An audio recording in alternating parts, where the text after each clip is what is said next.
Pastor Tim, nos programas anteriores, o senhor falou a respeito da origem edênica do sábado, não é? Que ele surgiu na criação. O senhor mencionou vários textos no Velho Testamento em que ele aparece como dia de guarda. Agora, passando para o Novo Testamento, os apóstolos guardaram o sábado? Com certeza. Alguns, ou para dizer muitos, quem sabe, discordariam desse ponto de vista por sua interpretação da Bíblia. Mas se você pegar o Novo Testamento cuidadosamente, você vai ver, por exemplo, que Lucas 23 fala que os seguidores de Jesus, com referência específica às mulheres, guardaram o sábado depois da morte de Jesus segundo o mandamento. Agora, também Jesus é mencionado em Lucas 4,16 como tendo o costume de frequentar a sinagoga ao sábado. E alguém poderia dizer, bom, isso aí é natural, porque o sábado mudou por ocasião da ressurreição.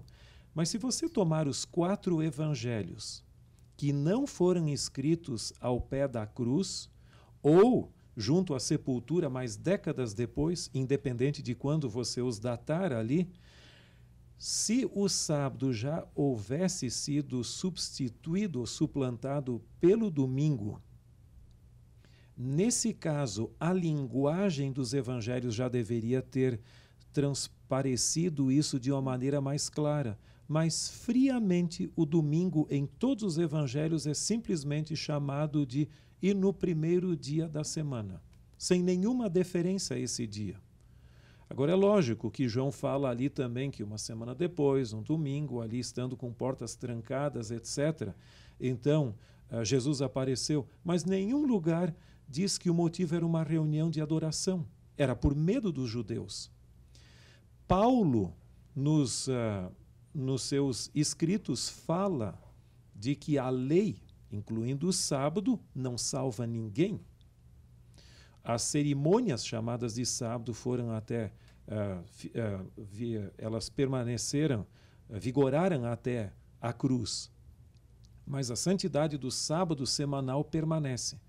No livro de Atos, nós temos algumas declarações muito interessantes.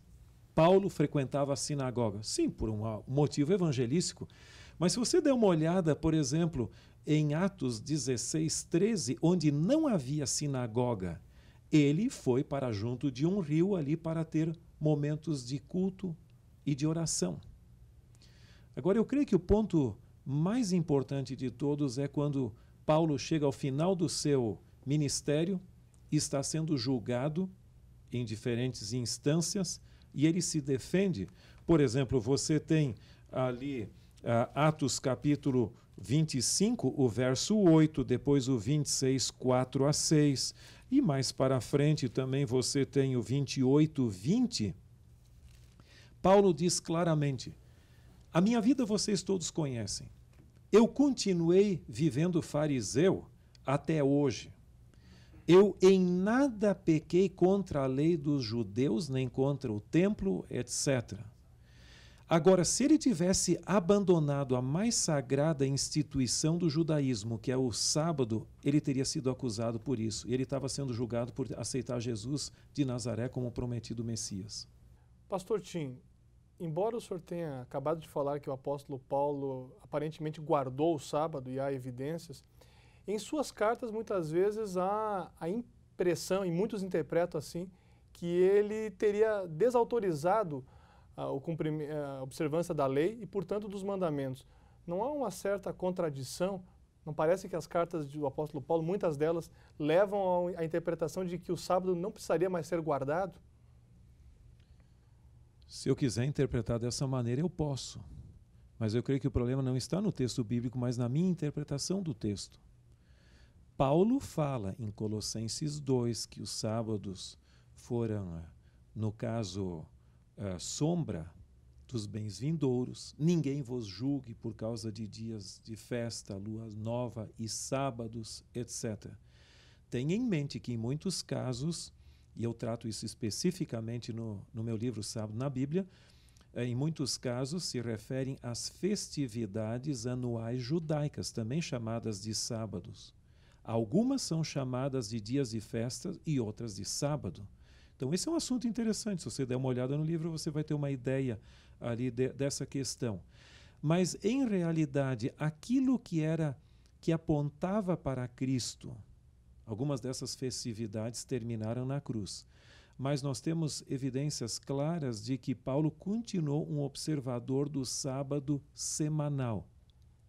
Pelos textos que nós mencionamos do livro de Atos, mas há um que eu gostaria apenas de chamar a atenção e que é atribuído por alguns a Paulo e outros para um outro escritor. Mas não entrando nessa discussão, Hebreus capítulo 4 fala claramente no exemplo do descanso divino.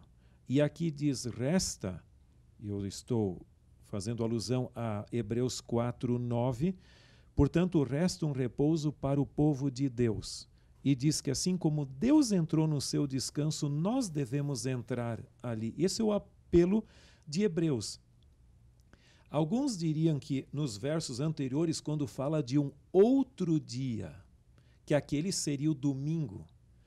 Mas esse outro dia na qual os israelitas deveriam ter entrado já foi dado a Josué e a Davi. Agora, naquela época nem se cogitava a observância do domingo, então não pode se referir ao domingo. Mas o próprio texto diz é hoje. Hoje tome a decisão de entrar nesse descanso de Deus. E que descanso é esse? É o descanso da justificação pela fé nos méritos de Cristo, do qual o sábado é um sinal.